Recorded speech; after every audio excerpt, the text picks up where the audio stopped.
नमस्कार दोस्तों, मेरा नाम है राज वर्मा और आप देख रहे हैं रिपोर्टर जी। अगर आपने रिपोर्टर जी चैनल को अभी तक सब्सक्राइब नहीं किया तो सबसे पहले चैनल को सब्सक्राइब जरूर करें, लाइक और कमेंट्स करना बिल्कुल ना भूलें। चलिए आज एक बार फिर से बात करते हैं रियल एस्टेट सेक्टर से जुड़ी हुई एक अहम खबर के बारे में, और ये खबर आपको जानना बेहद जरूरी है। लेकिन उससे पहले आपको बता दें कि रिपोर्टर जी आपके लिए लेकर आया एक सुनहरा मौका, जहां आप जीत सकते हैं करीब 20,000 रुपए कीमत का एक गिफ्ट हैम्पर। और इसके लिए आपको कुछ नहीं करना है, वीडियो के अंत में हम एक सवाल पूछेंगे, उस सवाल का सही जवाब देने वाला बन सकता है लकी विनर। चलिए अब खबर की बात करते हैं। हरेरा गुरुग्राम ने हाल ही में एक आदेश जारी किया, तमाम बिल्डर्स को यह कहा है कि वो अपनी एनुअल रिपोर्ट 30 दिन के भीतर जमा करें। अगर ऐसा वो नहीं करते तो उनके ऊपर 5 लाख रुपए तक की पेनल्टी लग सकती है। लेकिन क्या आप जानते हैं, गुरुग्राम में 1, 2, 3, 4 नहीं, ऐसे बहुत सारे प्रोजेक्ट्स हैं जिन्होंने सालों से अपनी एनुअल रिपोर्ट और ऑडिट रिपोर्ट जमा नहीं की है। उस पर बात करने से पहले आपको बता दें कि एनुअल रिपोर्ट या फिर ऑडिट रिपोर्ट क्यों मैंडेटरी इन बिल्डर्स के लिए की गई थी। रेरा के आने के बाद बिल्डर्स की मनमानी के ऊपर लगाम लगाने के लिए कई तरह के नियम तय किए गए हैं। उन्हीं में से एक नियम है कि इन बिल्डर्स को अपने प्रोजेक्ट की एनुअल रिपोर्ट जमा करनी होगी, साथ ही बैंक खातों का ऑडिट की जानकारी भी रेरा के साथ शेयर करनी होगी।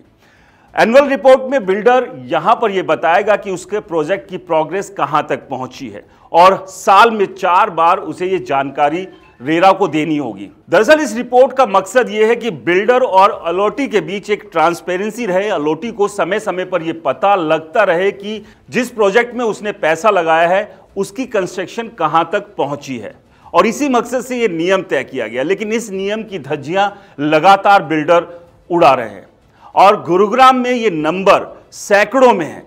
300 से ज्यादा ऐसे प्रोजेक्ट हैं जिनकी एनुअल रिपोर्ट सालों से जमा नहीं की गई है, और उनमें से कई प्रोजेक्ट और कई बिल्डर्स तो ऐसे हैं जिन्होंने 10 साल से अपनी एनुअल रिपोर्ट या ऑडिट रिपोर्ट को छिपा कर रखा हुआ है। तो आप समझिए कि नियम तो तय किया गया है, लेकिन उस नियम का पालन सही तरीके से नहीं हो रहा है, और नंबर भी 2-4 में नहीं है, पूरे 300 से ज्यादा प्रोजेक्ट है। गुरुग्राम में चल रहे हजारों की तादाद में जो प्रोजेक्ट्स हैं, उनमें से ये 300 प्रोजेक्ट हैं जो कि अभी तक अपनी रिपोर्ट हरेरा को नहीं दे रहे हैं, और इसी के चलते हरेरा गुरुग्राम ने ये आदेश दिया। लेकिन आपको बता दें कि जो अभी पेनल्टी हरेरा की तरफ से लगाने की बात कही गई है, दरअसल ये पेनल्टी पूरे प्रोजेक्ट की 5% है।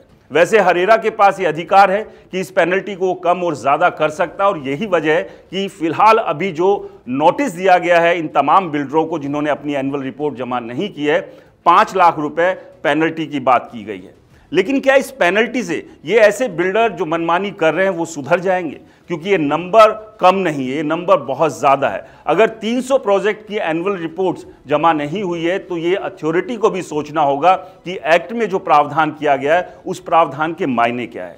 क्या कानून बनाने के बाद उसका सही तरीके से पालन हो रहा है? क्योंकि कानून बना देने भर से काम चलेगा नहीं जब तक उस कानून का पालन ना हो। और अगर बिल्डर इतने बड़े स्तर पर अपनी मनमानी कर रहे हैं तो यहां पर हरेरा अथॉरिटी को भी एक बार फिर से सोचना होगा कि आखिरकार चल क्या रहा है।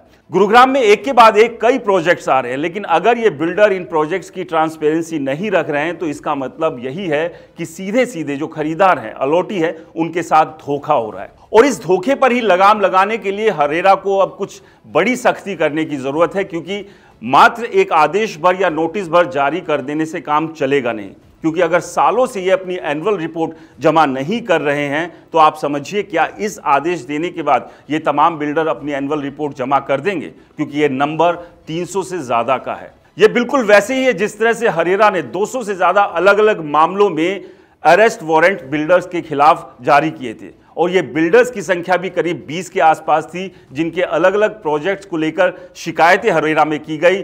लगातार हरेरा के चेतावनी देने के बावजूद भी इन बिल्डर्स की कान पर जू नहीं रहेंगी, और उसी के बाद हरेरा ने अरेस्ट वारंट जैसे आदेश भी जारी किए। लेकिन उससे हुआ क्या? ये आदेश भी बिल्कुल इसी आदेश की तरह डंप ना हो जाए, इसको देखते हुए हरेरा अथॉरिटी को कुछ ना कुछ सोचना होगा। और सबसे बड़ी बात यही है कि अगर नियम तय कर दिए गए हैं तो बिल्डर्स को उन नियमों को मानने में दिक्कत क्या है। हमारी हरेरा अथॉरिटी से यही गुजारिश है कि जो कानून बने हैं उसका सही से इंप्लीमेंटेशन हो और बिल्डर उसे माने, उसके लिए बड़े स्तर पर सख्ती करने की जरूरत है। इस सब को लेकर आपकी क्या राय है हमें कमेंट्स कर जरूर बताएं। इसके अलावा जैसा हमने वीडियो के शुरुआत में कहा था कि एक सवाल हम आपसे पूछेंगे जिसके बाद आप बन सकते हैं लकी विनर 20,000 कीमत की एक गिफ्ट हैम्पर के। तो हमारा सवाल यह है कि इस खबर के दौरान एक आंकड़ा मैंने आपको बताया कि गुरुग्राम में ऐसे कितने प्रोजेक्ट्स हैं जिन्होंने अपनी एनुअल रिपोर्ट अभी तक जमा नहीं की है। इस सवाल का जवाब आप हमें कमेंट्स बॉक्स में कमेंट्स कर दे सकते हैं। हमारी टीम आपसे फिर जल्द संपर्क करेगी। नमस्कार।